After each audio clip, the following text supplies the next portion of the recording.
A ver, entonces, para iniciar aquí yo les he colocado esta tabla, ¿no? En esta tabla ustedes observan clasificación básica de las fibras musculares esqueléticas. Entonces, ahí yo les coloco, bueno, les colocan, ¿no? Tipo 1, tipo 2B, tipo 2A, ¿no?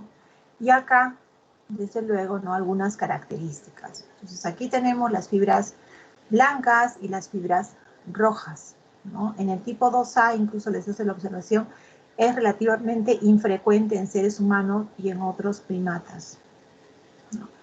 En el texto, la denominación fibra de tipo 2 alude a los de tipo 2B, estas de acá, que son las rápidas, ¿no? Estas de acá, en nuestro caso, lo mencionamos, pero bueno, ya les hace la aclaración. Entonces, las fibras lentas y las fibras rápidas se distinguen no únicamente por la actividad de la ATPasa de miosina, que es lo que habíamos visto al inicio de este tema. Las fibras lentas y rápidas se distinguen también por la actividad de las enzimas de las vías oxidativas y glucolíticas. Acá tenemos, ¿no? Vía oxidativa y glucolítica. Y si ustedes observan, ¿no? Aquí, si ustedes observan, bueno, obviamente acá vamos a hacer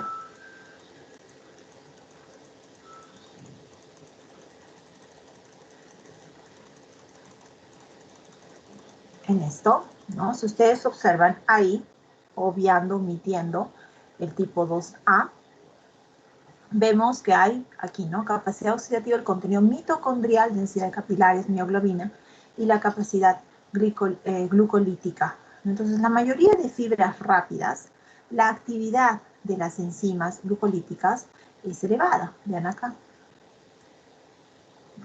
Y las enzimas oxidativas, por otro lado, es baja cuando comparamos con las fibras lentas. Ahora, estas características están correlacionadas con el número de mitocondrias que existen en la fibra, ¿no? En una micrografía, claro, el término es una micrografía, en una micrografía de fibras rápidas, nosotros podríamos observar poca cantidad de mitocondrias. Y eso va a contrastar con la mayor cantidad de mitocondrias que vemos en las fibras lentas. Ahora, las fibras rápidas además tienen un retículo sarcoplasmático mucho más extenso que las fibras lentas. Ahora es característico que en la mayoría de músculos esqueléticos de mamíferos vaya a haber como una mezcla, entre comillas, ¿no? De fibras rápidas y de fibras lentas. Entonces, en función de esto, las fibras rápidas dependen del metabolismo glucolítico, como lo hemos visto ahí, que está elevado, ¿no? Y por tanto, ellas se fatigan con mayor rapidez, ¿no? Ahora, con las fibras rápidas, obvio, se fatigan con mayor rapidez porque solo utilizan de manera ocasional y durante periodos de tiempos breves, ¿no? La actividad y el trabajo, justamente por la gran facilidad que llegan a fatigarse. Ahora, por el contrario, las fibras lentas, ellas satisfacen sus necesidades metabólicas mediante la fosforilación oxidativa, que es lo que estamos viendo acá, ¿no es cierto?, que es elevada. Y por esto entonces los músculos se fatigan de forma más lenta y utilizan para estas actividades más prolongadas, ¿no? O sea, nuestro organismo utiliza más este tipo de fibras para actividades más prolongadas. Por ejemplo, para mantener la postura, ¿no? Que es el típico ejemplo cuando se habla de fibras lentas o las rojas, digamos así. Entonces, las fibras que consiguen su energía principalmente de la fosforilación oxidativa, estoy hablando de las fibras lentas tipo 1 y entonces las fibras 2 tipo A, ¿no? Ahí correlaciono ambas, tipo 1 concentrémonos, ellas contienen numerosas mitocondrias y una gran concentración de proteínas transportadoras de oxígeno, que es la mioglobina. Esta mioglobina, que es de color rojo, es por eso es que se le da el término de fibra roja, ¿no? Esas fibras lentas entonces comienzan a desarrollar tensión, ¿no? Con concentraciones menores que las fibras rápidas de calcio.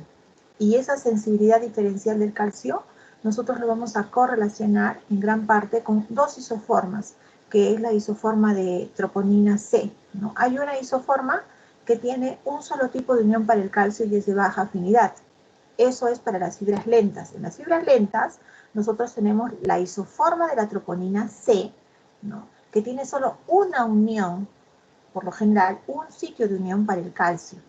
Mientras que la troponina C, la isoforma de troponina C para fibras rápidas, tiene dos puntos de unión. Esto de acá, ¿no? Eso es lo que les he dicho, es justamente una diferenciación para la sensibilidad diferencial al calcio, que está relacionado con el desarrollo de tensión, ¿no? Esa diferencia entre fibras lentas y fibras rápidas. Las fibras rápidas tienen más uniones a calcio, según la isoforma de la troponina C, y la fibra lenta pues solamente tiene una unión. Y entonces, bueno, entonces ahí nosotros tenemos mecanismo del movimiento corporal.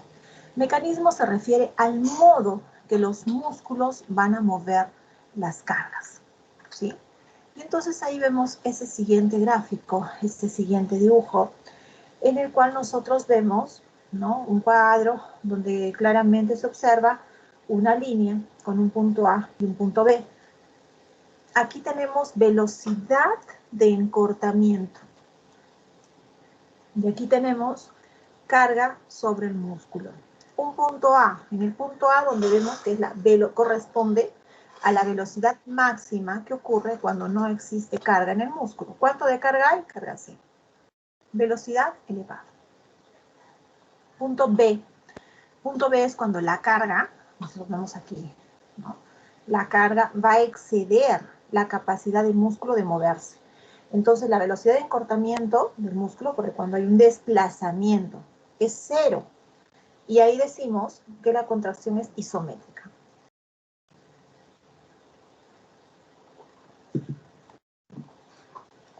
Disculpen. Entonces, la velocidad con que el músculo se contrae depende del tipo de fibra muscular y de la carga, ¿no?, que está siendo desplazada, se mueve. En la figura, entonces, aquí vemos velocidad de contracción, centímetros por segundo, lo colocaremos, y la carga que se opone a esa contracción en kilogramos. Entonces, aquí muestra claramente que la contracción es más rápida cuando la carga sobre el músculo es cero. Cuando la carga sobre el músculo es igual a la capacidad del músculo de crear esta fuerza, el músculo va a ser incapaz de mover esta carga y la velocidad va a ser cero.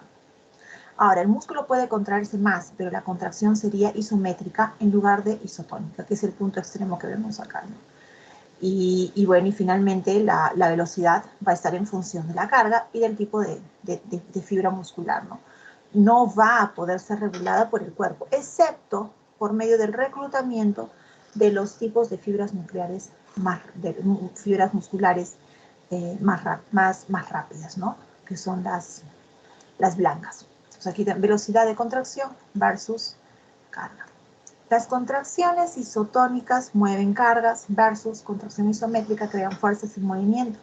Cuando describimos la función de los músculos en la primera diapositiva, ustedes observaron que se crean fuerzas para generar movimiento y que también puede crearse fuerzas sin generar movimiento, o sea, para generar y no generan movimiento. Entonces, las fibras musculares tipo 1, que si ustedes recuerdan eran las rojas aeróbicas por la mioglobina, ellas generan más fuerza mantenida que las fibras tipo 2, que son las claras o anaeróbicas, ¿no?, o las blancas.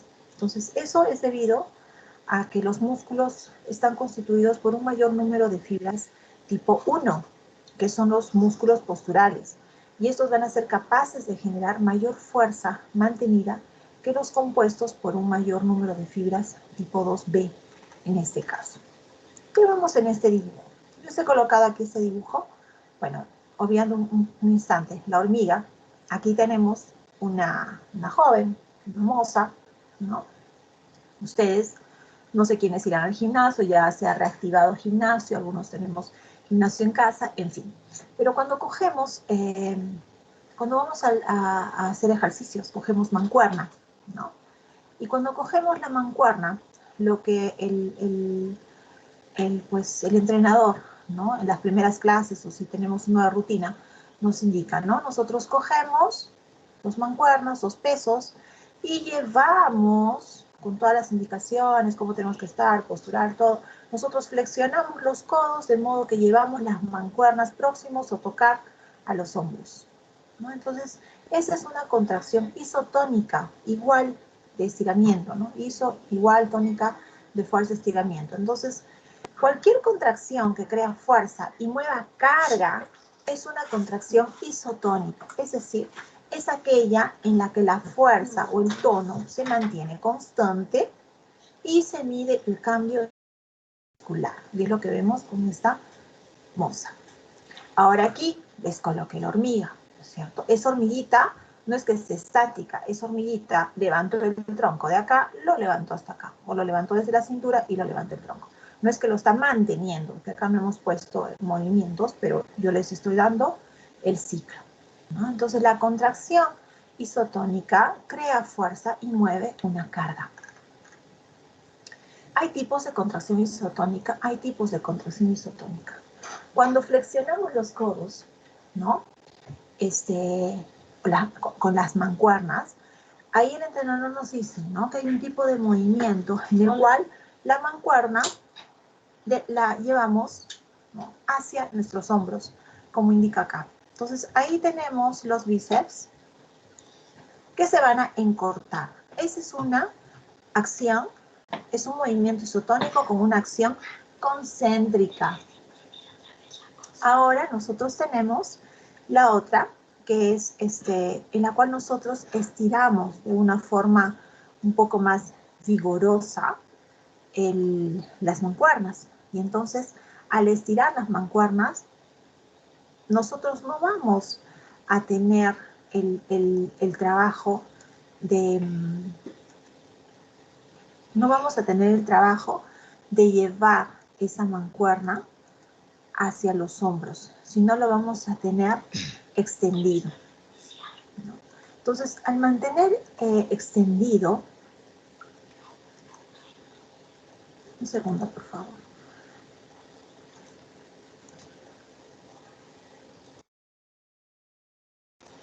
¿Ya? Entonces, al mantener, al tener extendidos los pesos, nosotros sentimos que estas mancuernas nos jalan hacia abajo, ¿no? Nos jalan los brazos hacia abajo.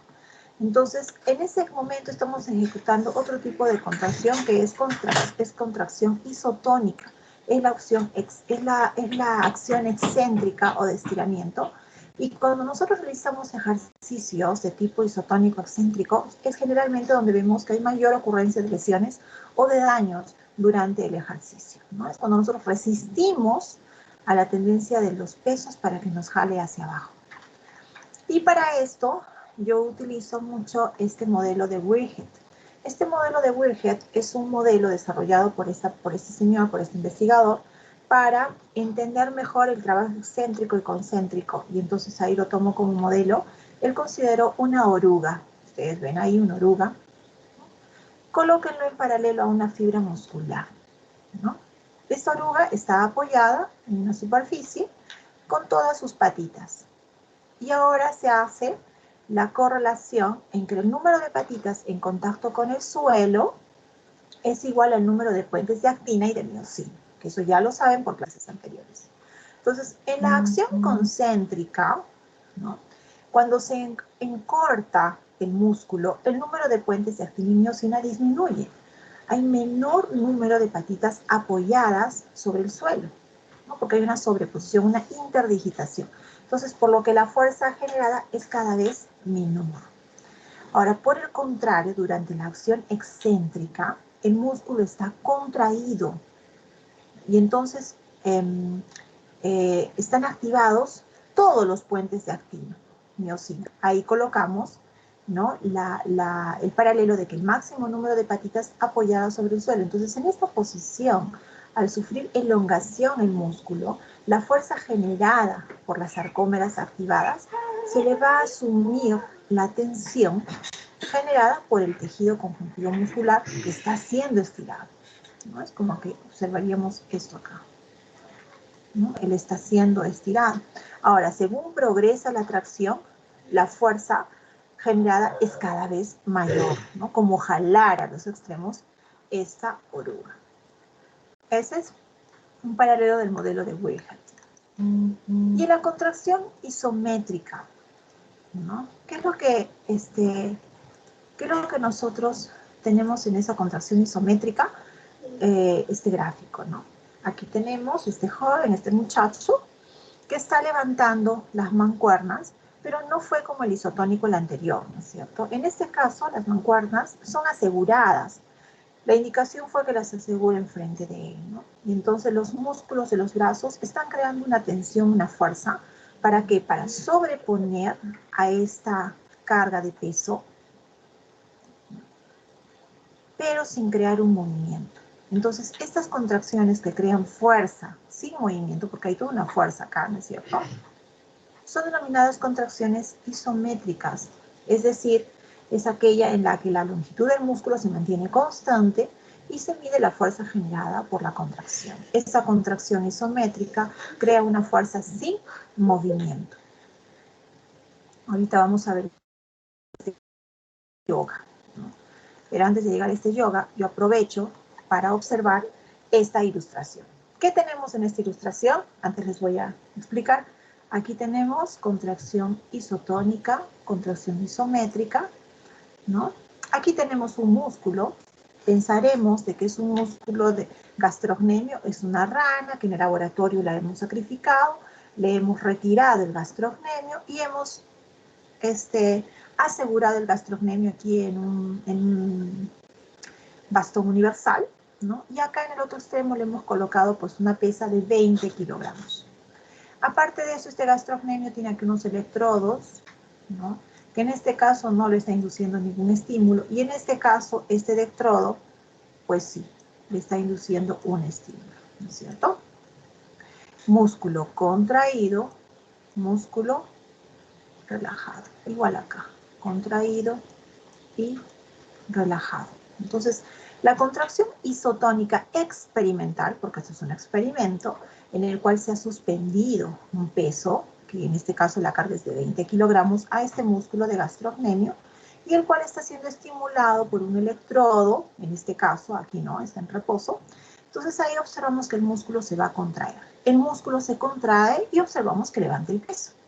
La representación aquí de este gráfico, en el costado, podemos observar, ¿no?, de que el desenvolvimiento de la fuerza, el desarrollo de la fuerza, cómo se da por medio de esta contracción. Aquí tenemos 20 kilogramos y aquí en este tiempo nosotros vemos la fuerza necesaria para mover la carga de 20.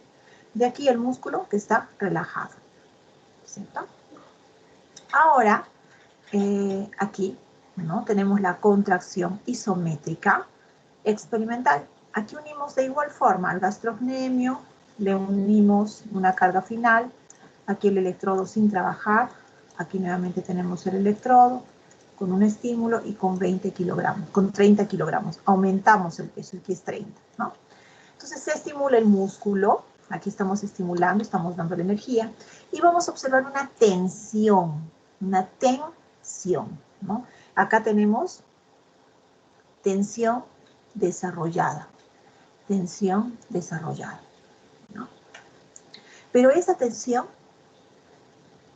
vemos que la fuerza no va a ser suficiente para mover la carga. Vean de que el gastrocnemio continúa en su posición. Ah, pero entonces no está pasando nada. No, no, no. Sí, hay una fuerza, ¿no?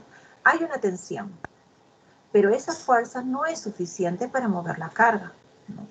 Ahora, en contracciones isométricas, por eso decimos que los músculos crean fuerza sin encortarse significativamente, es decir, no se observa un desplazamiento. Por eso es que vemos acá, ¿no?, que la fuerza necesaria para mover la carga no fue suficiente, ¿no? El músculo simplemente está relajado, no consigue llegar a su meta, que en este caso es desplazamiento, pero sin embargo sí hay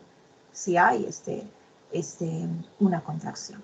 Frente a todo eso, entonces, hay tres tipos de estrés o tensión muscular. Cuando hablamos de estrés, no necesariamente me refiero al estrés que ustedes conocen, sino tensión muscular. También, ¿no?, que es un estrés físico, un estrés digamos, de ejercicio, ¿no?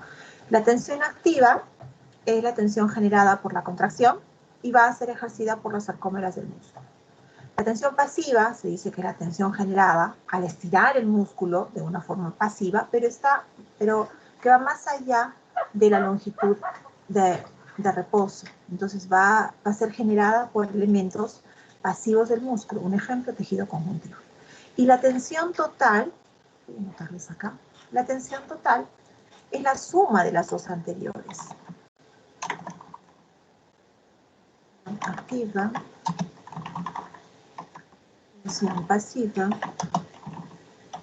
y tensión total. Esta es la diferencia entre tres tipos de tensión muscular o estrés, ¿no? Entonces, la tensión total, ¿qué es? Es la suma de la tensión activa y de la tensión pasiva, ¿no? Entonces, a medida que se estira el músculo, más allá de su longitud de reposo, la tensión activa disminuye y aumenta la pasiva. Y entonces, aquí nosotros vemos, ¿no?, lo que yo les decía en el de isométrica, ¿no? Vemos acá un yoga. Este yoga está acá. Y entonces ahí vemos, en este caso, es una contracción isométrica, ¿no? ¿Cómo es que puede haber una contracción isométrica? Puede crear fuerza sin la extensión del músculo. O sea, el músculo no va a cambiar, no va a haber un desplazamiento. No estamos hablando aquí de carga. Estamos hablando aparentemente sin un desplazamiento. Entonces, todos los músculos contienen fibras elásticas en los tendones, ¿cierto? Ahí tenemos, ¿no?, las inserciones, que en la última diapositiva lo vamos a ver, y otros tejidos conjuntivos que van a unir los músculos al tejido óseo, ¿no?, los huesos. Y además también, en cierta forma, tejidos conjuntivos que existen entre las fibras. Entonces, dentro de las fibras musculares hay proteínas elásticas. Y ahora los filamentos de contracción en sí, aparentemente van a poder estirarse simultáneamente cuando se hace esa fuerza. Estos componentes elásticos van a comportarse colectivamente, como si estuviesen conectados en serie, ¿no?, trabajando en equipo a esos elementos contráctiles del músculo. Entonces, ahí es donde observamos que esos elementos elásticos trabajan en serie. Ahora, dependiendo del tipo de contracción que realiza el músculo, sea isométrica o sea isotónica, la cantidad de la fuerza generada es diferente. Por eso es que ustedes tienen que diferenciar, ¿no? Contracción isométrica, la fuerza permanece constante, ¿no? Y en el caso de situarse en la longitud de reposo, la fuerza muscular generada es máxima y constante. Cuando tenemos la isotónica, ahí tenemos la concentración concéntrica, la contracción concéntrica y la contracción excéntrica, que les di el ejemplito. En la contracción concéntrica, la fuerza que genera disminuye según el músculo se acorta, ¿no? El desplazamiento de las mancuernas que les decía. Entonces, esta pérdida de fuerza se debe a que se va a producir la literatura dice sí, un acabalgamiento, o puede ser también interdigitación también, ¿no?, de los puentes de actina y miosina según progresa la contracción.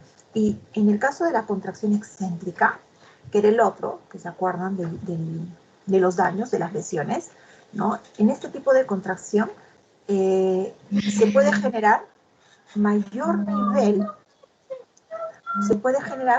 nivel de fuerza. Esto es debido a la tensión que se origina por la elongación del tejido muscular mientras permanecen contraídas las sarcómeras y todas las puentes en los filamentos de actina y miosina que están activados, ¿no? Eso es lo que nosotros observamos. Pasamos a la siguiente. Bueno, ¿qué observamos ahí? ¿Qué observamos ahí?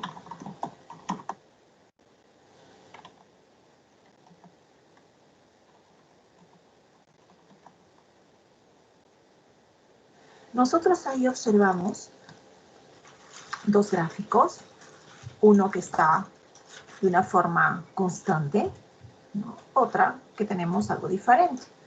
Entonces, aquí es lo que remitimos a la palabra de Ábalos, ¿no?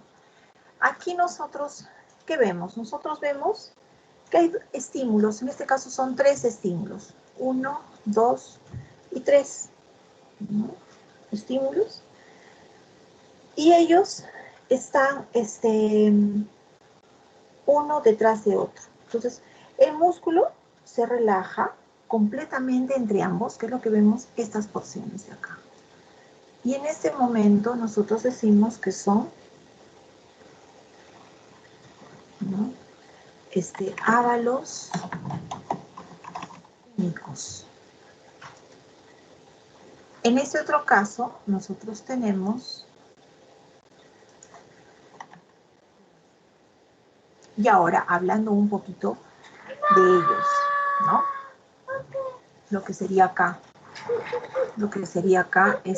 modulación de la fuerza de la contracción.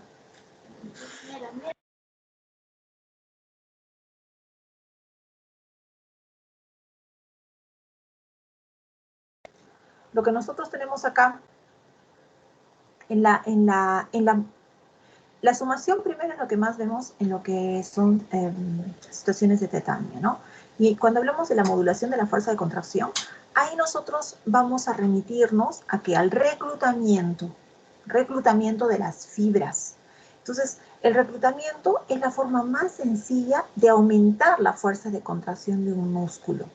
Si ustedes recuerdan que todas las fibras musculares de una unidad motora se activan de forma simultánea, así también se va a poder reclutar más fibras musculares, ¿no?, para más unidades motoras. Entonces, ya se había visto también de que, habíamos conversado también que las fibras musculares, en la primera diapositiva, pueden mostrarse como una contracción lenta y rápida, ¿no? La lenta, que son las de tipo 1 y las rojas, y las rápidas tipo 2B, específicamente las alas les consideramos que son las rápidas, ¿no? Y son las blancas. Y entonces, este tipo de fibras está determinada por su inervación, ¿no? Cuando hablamos de inervación, ya hablamos de nervio, hablamos de neurotransmisores, pero ahorita no estamos hablando de esto. Como todas las fibras de esta unidad motora se inerva por una sola motoneurona alfa, que era lo que habíamos tocado, la motoneurona, en la placa motora, todas las fibras de la unidad motora corresponderán al mismo tipo. Explicándome, ¿qué quiero decir con esto? Que la unidad motora de contracción lenta, ¿no?, suele ser pequeña. Ahí nos remitimos, según bibliografía, de 100 a 500 fibras musculares. Y se inervan por una única motoneurona alfa, que se excita con facilidad. Ahora tenemos el otro caso, que son las unidades motoras de las fibras de contracción rápida. En ese caso, que estas son las blancas, ¿no?, ellas son grandes. Son de 1000 a 2000, según literatura, de fibras musculares. Y estas se van a inervar por motoneuronas alfa también, un poco más difíciles de excitar. Entonces, por eso, reclutarlas va a ser después de las fibras de contracción lenta. Bueno, y hay diferencia en eso, quién es antes, quién es después. Hay diferencia en eso. ¿Por qué? Porque cuando se necesita cada vez más fuerza, nosotros empezamos a reclutarlas de contracción rápida, ¿no? La ventaja de esta estrategia fisiológica de reclutamiento es que las fibras musculares que se reclutan primero son las de mayor resistencia a la fatiga. ¿Cuáles son las que tienen mayor resistencia a la fatiga?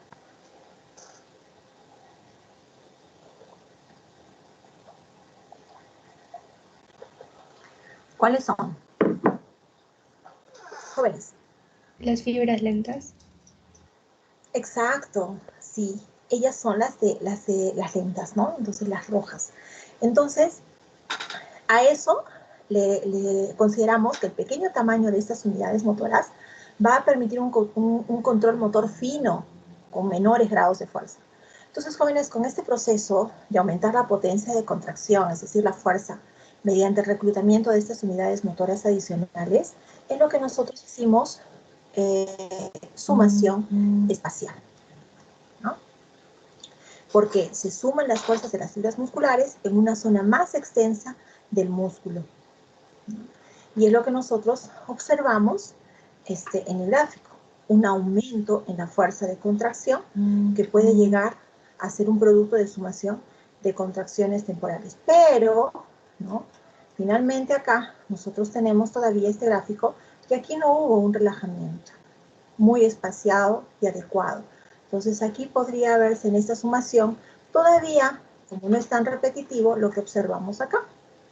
Aquí nosotros en esta primera figura vemos que el aumento de la frecuencia de la estimulación eléctrica del músculo esquelético, porque observen acá, la línea roja es el potencial de acción, es lo que nosotros estamos activando, con esos cátodos. Entonces, en esos cátodos nosotros activamos, inducimos una energía, una fuerza, y lo azul es precisamente lo que nosotros observamos en el músculo, ¿no? Ahora, aquí también hay diferencia, ¿no? Aquí el potencial de acción es único, y aquí el potencial de acción, pues, es intermitente, pero con ciertas pausas.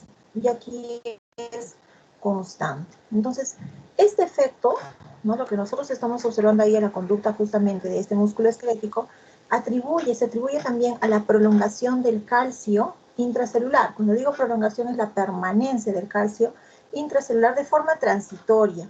Y esto es lo que nosotros ya podríamos ir denominando como tetania, ¿no? Una tetania incompleta, que es el inicio de otro calcio, de iones de calcio intracelular transitorio, antes de que el músculo se haya relajado. Por acá tenemos que se relajó por completo. Entonces ahí puede haber una sumación de fuerzas en contracción, un poco más alteradas, y vemos ahí esos tipos de tetania. Entonces, en el anterior slide, ¿no es cierto?, observábamos que ese evento se daba por árbalos únicos, ¿no? El potencial de acción de los músculos esqueléticos eran uniformes y condicionaban la liberación justamente del pulso de estos iones de calcio del retículo sarcoplasmático. Ojo, liberación de un pulso, ¿no? Esa liberación de un pulso de calcio del retículo sarcoplasmático estaba justamente dado por estos reposos, eran árbolos únicos. Ahora, un único potencial de acción libera suficiente cantidad de iones de calcio como para poder provocar una contracción en sacudida, ¿no? Lo que decimos. Ahora, sin embargo, la duración de esta contracción es corta, porque se produce una entrada rápida de calcio al retículo sarcoplasmático mediante una bomba. Ahora, si el músculo se Ahora, ¿no? Si el músculo se estimula una segunda vez antes de estar relajado, que es lo que yo les había mostrado acá, antes de estar relajado por completo, la fuerza de contracción va a aumentar, ¿no? Entonces, ahí nosotros podemos ver una tetania, ¿no? Si ya fuese muy intermitente y muy seguida, ya no va a sumación, sino va incluso a una tetania. Entonces, ¿por qué? Porque se incrementó la frecuencia, vean en rojo, la frecuencia del estímulo. Ahora, ¿no? Cuando ese nivel de estimulación, por lo que ese nivel de estimulación es alto, es mayor, ahí vemos que hay una mayor cantidad de esos iones de calcio intracelular y se van a mantener ahí, no van a regresar al retículo sarcoplasmático, ¿no es cierto? Entonces ahí lo que nosotros vemos, ¿no? Que nosotros vamos a estar induciendo a estas tetanias, justamente. Aquí está. Entonces aquí nosotros vemos, ¿no?, el potencial de acción repetido, que está en paralelo a este, ¿no es cierto? Todo está repetido, pero está separado, no está separado por intervalos de tiempo.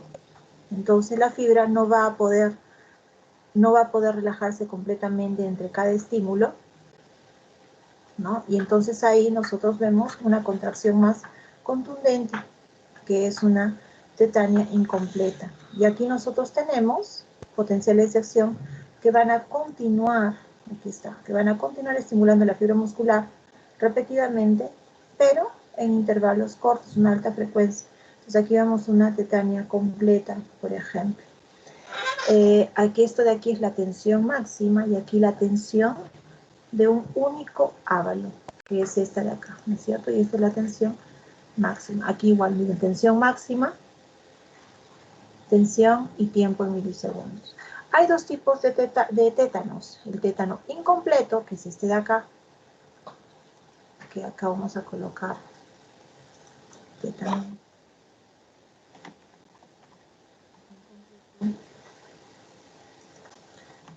El tétano incompleto o no fusionado, que como ya lo habían visto, la tasa de la fibra muscular, ¿no?, de estimulación de esta fibra muscular no está en un valor máximo. Entonces, la fibra se relaja ligeramente entre estímulos. En el tétano completo, por otro lado, o fusionado, la tasa de estimulación es lo suficientemente rápida, ¿no? Vemos que es rápida. Entonces, la fibra muscular no tiene tiempo para relajarse, ¿no?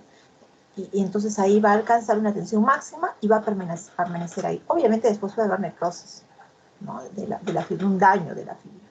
Y es aquí donde nosotros vamos a hablar de fatiga muscular, ¿no? En este término de fatiga muscular, observamos este cuadro, ¿no? Estrés de tétano en kilogramos por centímetros cuadrados, el tiempo pues músculos, músculo completo, unidades motoras tipo 1, unidades motoras tipo 2.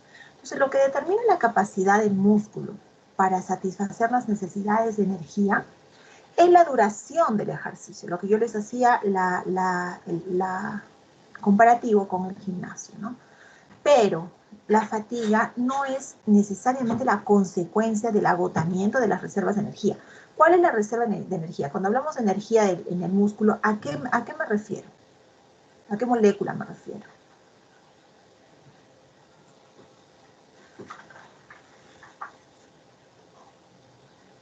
¿Cuál es la energía? El ATP, doctora. ATP, doctora.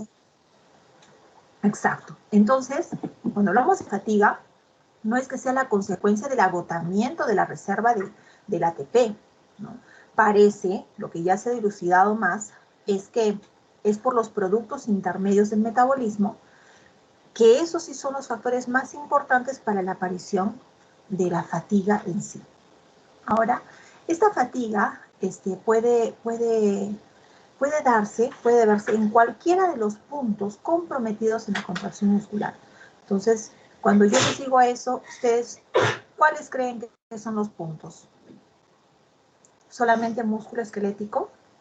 No, ¿verdad? Ustedes se acuerdan de la llave de todas las vías. Puede ser a nivel de encéfalo, sistema nervioso central. Puede ser a nivel muscular. Puede ser sistema cardiovascular. Puede ser sistema respiratorio, ¿no? Entonces, esos niveles que mantienen justamente el aporte de energía, ¿no? Para que se produzcan estas acciones. Ahí podemos hablar de ácidos grasos, glucosa también, oxígeno, todo ello, ¿no? Puede darse en cualquiera de esos puntos que están comprometidos en la contracción muscular. Dentro de esos factores, entonces, que están relacionados con la fatiga muscular, y que solamente les voy a comentar un poco porque la verdad es bien extenso, la fatiga muscular puede estar relacionado durante los periodos de tétanos breves, ¿no? Entonces, ¿por qué? Por la cantidad de oxígeno en el músculo, ¿no? Cuando el aporte de oxígeno al músculo es adecuado, está bien, ¿no? Porque va a tener una circulación y va a estar intacta. Ahora, si hay disminución, puede representar un fracaso rápido, una lesión, y casi va a ser instantánea en las unidades motoras rápidas. Entonces, por otro lado, las unidades motoras lentas, ellas son capaces de satisfacer las necesidades energéticas de las fibras y no van a manifestar fatiga significativa, incluso después de bastante tiempo, ¿no? Entonces, ahí nosotros tenemos, por ejemplo, que considerar oxígeno, ¿no?, como un factor. Después, durante el ejercicio intenso, nosotros tenemos en ese ejercicio acumulación de fósforo. Entonces, esa acumulación de fosfato y de ácido láctico en el citoplasma, que en verdad el término es mioplasma, va a ser también otro factor responsable de la fatiga muscular. Entonces, y aumento, tenemos el ácido láctico, ¿no? ¿Cómo así? Es un poquito extenso, pero a ver, les voy a resumir. Nosotros tenemos acumulación de ácido láctico en unos rangos, ¿no? En concentraciones dadas, ¿no? Ahora, esa acumulación del ácido láctico reduce el pH mioplásmico, ¿no? Y por tanto, cuando es mayor, ¿no? Cuando es superior. Y por tanto va a inhibir las interacciones entre actina y miosina. ¿Por qué? Porque esta reducción de pH disminuye la sensibilidad de la interacción entre actina y miosina al ion calcio. Entonces, altera la unión de estos, ¿no? De este ion a las proteínas contráctiles, específicamente la troponina C. Y de esa forma va a reducir el número máximo de interacciones entre actina y miosina. Entonces ahí tenemos ácido láctico también, ¿no? Ácido láctico aumento. Más allá, y aquí tenemos el pH disminución, que es otro factor. Entonces, al parecer, estas fibras de contracción rápida son un poco más sensibles que las de contracción lenta a esos efectos del pH, a esa acidificación. También se ha considerado que el fósforo es un factor importante, como lo habían visto en el ejercicio intenso, ¿no? Porque si él incrementa mucho durante el esfuerzo muscular, ¿no? Va a aumentar el fósforo y entonces, como lo habíamos visto, ¿qué pasaba? Reducía la sensibilidad de contracción de la contracción, ¿no? Por el ion calcio. Obviamente eso alteraba la unión de la actina y la miosina. ¿Y qué más? Además, este aumento de fósforo va a inhibir la liberación de ion calcio del retículo sarcoplasmático. Entonces, de esa forma es como puede incluir. Hay otros factores, sí. Otros factores, por ejemplo, es más adelante vamos a hablar del glucógeno, por ejemplo, un poquito nada más. La depleción del glucógeno. Después tenemos el aumento. A ver, aquí tenemos ADP, ¿no? Cuando hay aumento de ADP. Después tenemos, por ejemplo, potasio. Incremento en la concentración, ¿no? Incremento en la concentración. Intracelular, ojo, intracelular, en el líquido. O, por ejemplo, cuando hay radicales libres de oxígeno, ¿no? Y aumento, generación. ¿No? Y bueno, esos son algunos de los tantos factores que nosotros observamos. Bueno, no se puede ver. Ya. Y bueno, cuando yo les decía a qué niveles había, yo les dije puede ser encéfalo, fibra muscular, en fin, ¿no? Entonces, el sistema nervioso central también puede contribuir a fatiga, ¿no? Y ahora, independiente que el músculo se fatigue como consecuencia de un ejercicio intenso o muy prolongado, la concentración mioplásmica, como les dije a un inicio, ¿no? De la energía, es decir, del ATP, no se reduce de forma significativa, ¿no?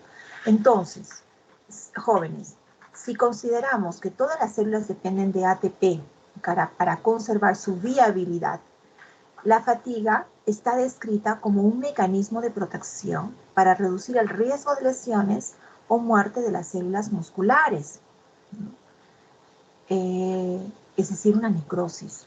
Entonces, es probable que las células musculares esqueléticas tengan unos sistemas redundantes, ¿no? Unos sistemas fisiológicos para asegurarse de que la concentración del ATP no se reduzca hasta niveles peligrosos que puedan incurrir en una necrosis, en un peligro de la viabilidad de la célula. Entonces, la mayoría de las personas se cansan. Ahí yo les voy a hacer una pregunta, ¿no?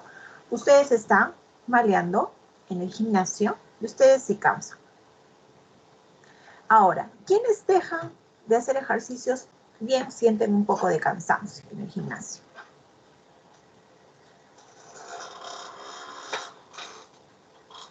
Dígame, los escucho. Las personas con obesidad. No, en tu caso. ¿Quién está hablando? A ver, no veo el nombre. En tu caso, cuando haces ejercicio, ya sea en tu casa, en un espacio abierto, en el gimnasio, estás haciendo ejercicio y te cansas. Tú dejas de hacer ejercicio y continúas.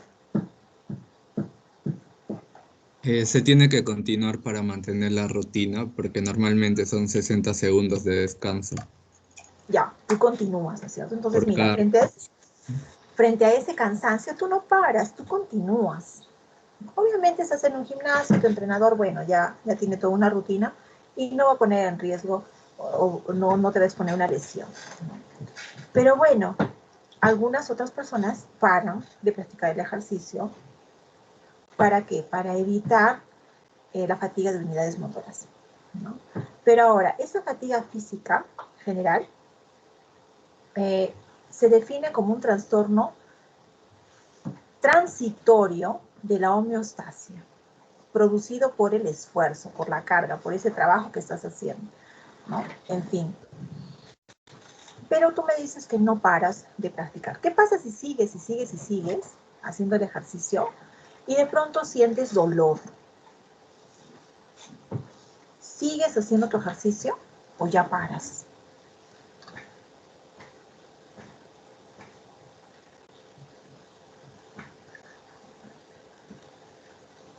Tienes que parar. Tú paras, Santiago, ¿no es cierto? Ya. Sientes el dolor y paras. Entonces, es que el dolor tiene una función protectiva, ¿no? De protección.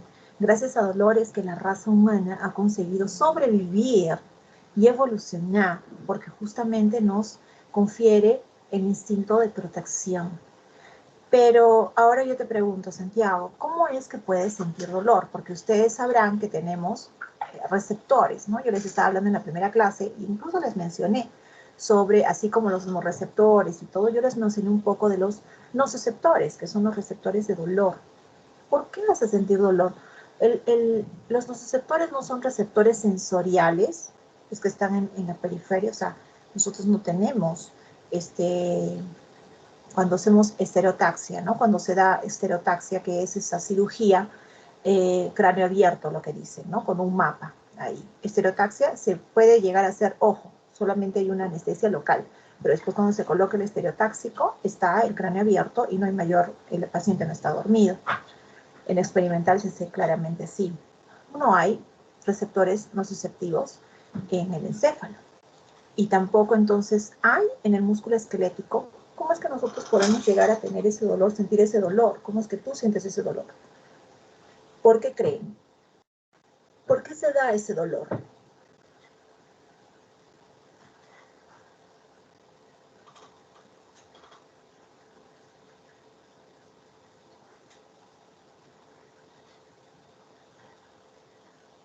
Opinen, jóvenes.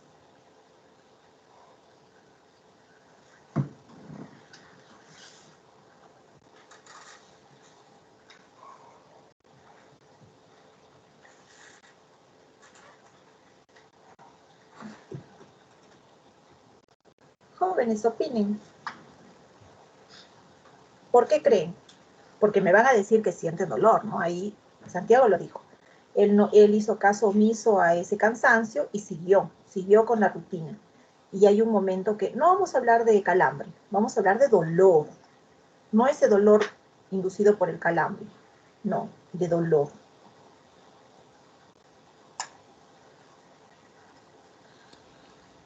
¿Se puede haber desgarrado algún músculo por el exceso de fuerza al hacer el ejercicio Es que después de estar cansancio? no estamos hablando de lesión, o sea, por eso yo les digo, no estamos hablando de un calambre, de un estiramiento, no. Simplemente tú sentiste cansancio y Santiago continuó, porque dijo que tiene que cumplir la rutina. Y en eso le digo, bueno, pues llegó un momento en que tú estabas esforzándote en completar la rutina y sentiste dolor. ¿Por qué Doctora, ese dolor? ¿sería una manera en la que el cuerpo te avisa cuándo tienes que detenerte? Desde Como que una luego, respuesta. El dolor te incapacita y esa es su función de protección. Pero ¿por qué el dolor? Si yo les digo, los receptores nociceptivos son sensoriales y estamos hablando ahorita de músculo.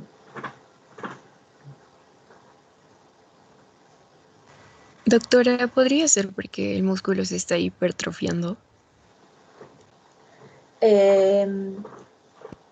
Bueno, en ese caso más bien, no que se está, pero puede ser una vía. Una de ellas, ¿cuál es? Es justamente antes de toda esa hipertrofia, de toda esa lesión, de todo, de la necrosis, básicamente, nosotros tenemos lo que es la cascada del ácido araquidónico, que quizá no la han visto, pero la cascada del ácido araquidónico es justamente la que va a desenlazar un edema e inflamación.